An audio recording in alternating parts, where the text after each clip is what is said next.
السلام علیکم ورحمۃ اللہ وبرکاتہ۔ محترم دوستو، ہمارا دوست کیسا ہونا چاہیے؟ کن لوگوں کو اپنا دوست بنائیں؟ دوست کے اندر کیا کیا خصلتیں ہونی چاہیے؟ کیا کیا عادات اور طور طریق ہونی چاہیے جس کو دیکھ کر، جس کی کوالٹی کو دیکھ کر ہم کسی کو بھی اپنا دوست بنا سکتے ہیں؟ اسلام نے ان تمام چیزوں کی رہنمائی کی ہے کہ کن لوگوں کے ساتھ اٹھنا بیٹھنا کرنا چاہیے اور کن لوگوں کی مجلس سے دور رہنا چاہیے۔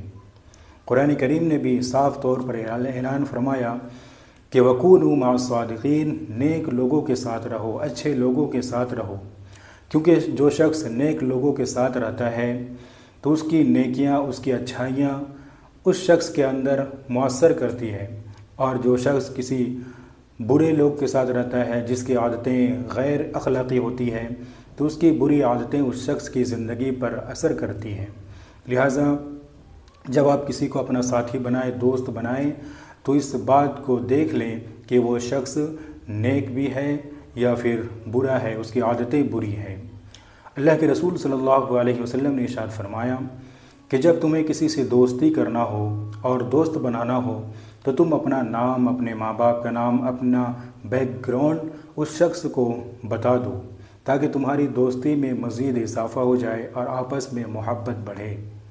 اور دوست بھی ایسا ہونا چاہیے کہ تمہاری پریشانی کے وقت، تمہاری مصیبت کے وقت وہ ساتھ دے۔ ایسا نہ ہو کہ تمہاری خوشی کے وقت تو وہ شریک ہوئے اور تمہاری مصیبت اور پریشانی کے وقت وہ تمہیں پہچانتا نہ ہو۔ لہٰذا ان باتوں کو دیکھ کر آپ کسی کو بھی دوست بنا سکتے ہیں۔ اور ایک حدیث میں اللہ کے رسول صلی اللہ علیہ وسلم نے نیک دوست اور برے دوست کی کیا کیا خوبیاں ہوتی ہے اور اس کی پہچان کیا ہوتی ہے اس کے بارے میں ارشاد فرمایا۔ آپ صلی اللہ علیہ وسلم نے ارشاد فرمایا کہ جو نیک دوست ہوتا ہے وہ ایک عطر بیچنے والے کی طرح ہے۔ عطر یعنی خوشبو بیچنے والے کی طرح ہے کہ اس سے انسان کو 3 فائدہ ہوتا ہے۔ پہلا فائدہ تو یہ ہوتا ہے کہ آپ اس سے خوشبو خرید سکتے ہیں۔ دوسرا فائدہ یہ ہوتا ہے کہ اگر وہ چاہے تو وہ تمہیں ہدیہ اور تحفہ کے طور پر عطر کی شیشی آپ کو دے سکتا ہے۔ اور تیسرا فائدہ یہ ہوتا ہے کہ کم از کم آپ اس کے ساتھ بیٹھیں گے تو عطر اور خوشبو کی مہک تمہارے جسم کو معطر کر دے گی۔ تو یہ 3 فائدے ہیں نیک دوست کے۔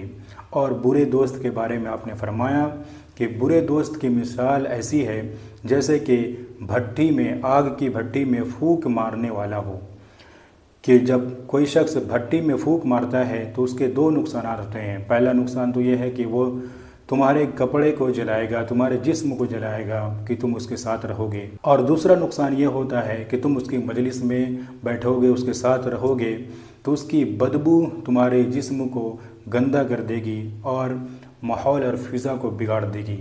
لہٰذا نیک دوست اور برے دوست کی یہ علامتیں ہیں اور یہ پہچان ہے اور یہ خوبیاں ہیں۔